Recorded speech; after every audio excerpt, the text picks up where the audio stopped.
Good tournament game, and right down to the wire, and some lead changes and big plays both ways. And I thought both teams deserved to win. Both teams played hard, but our guys closed it out, and I couldn't be prouder of them. I think it was a real group effort for us. A lot of guys contributed in a lot of ways.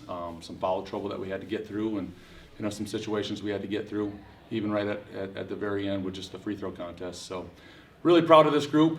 We've played Findlay a number of times in the national tournament. This being the third one in recent history. So, it's a familiar opponent, and we know how well coached they are and how hard their guys are going to play. So, we didn't take them lightly. We executed just enough to win, and we're advancing in March, so we're happy about that. And just speak what this win means for you guys. You're continuing to play even deeper into March.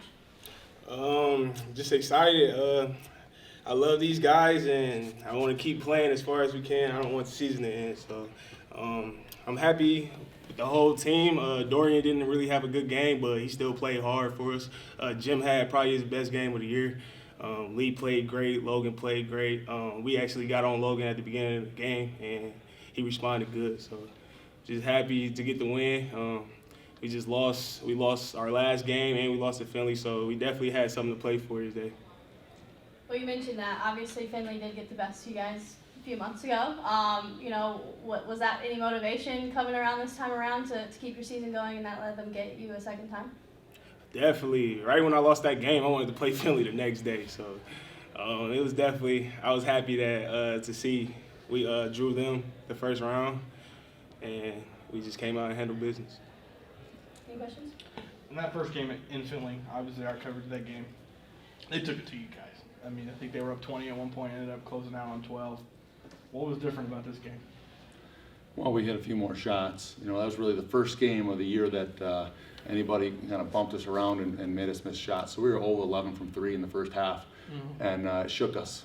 And we couldn't quite get back. But if you remember, we got it to a single possession game. I think it was like a what? So it ended 12, but we bounced back to single possession, and we made a game of it. So honestly, motivation for these guys, I'm sure, and it's not like anybody at this point in time lacks motivation. But for me, there's no motivation. I want to play good teams. I want to play the best basketball we can play.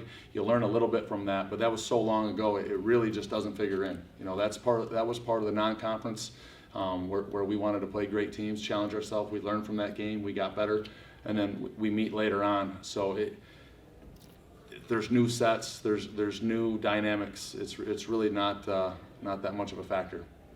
Kind of seemed like the game changed when Brunson and Wildermuth got in foul trouble there in the first half. It's kind of when you guys went up, I think, 7 to close the half out, and you guys had kind of fended them off the rest of the way. How big was that switch in momentum for you guys?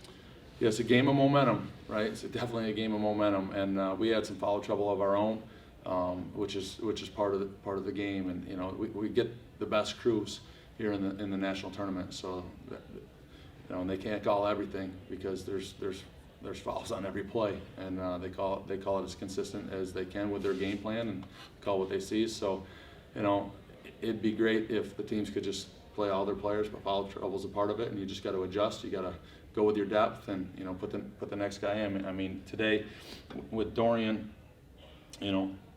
Reese Hazelton played 17 minutes. I don't know, that might be a career high for him in the national tournament, and he proved he was ready. He played well. Anything else from you guys? You guys good? Yeah, proud of these guys, man. It's a journey. So each story is gonna be pretty powerful. I mean, they always are, but we're talking about this is a 2-year process for us.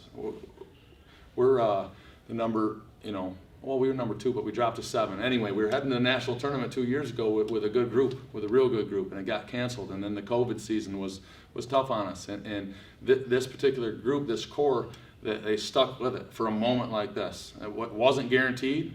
Plenty of them could have moved on, graduated, or we could have paid for their scholarship and they could have just been done. They didn't have to take their last year. I remember specifically, when we got bounced out of our conference tournament last year, just being overwhelmed with emotion. And I remember a young man tapping me on the shoulder and said, "Don't worry, Coach, I'll be back." And here we are, we're back. So it's exciting. And it's a lot of fun, and we want to keep it going. So Hillsdale's a great team, and again, we played them in the season and played real well, but that won't matter. All that matters is tomorrow and who plays better, and we're looking forward to it.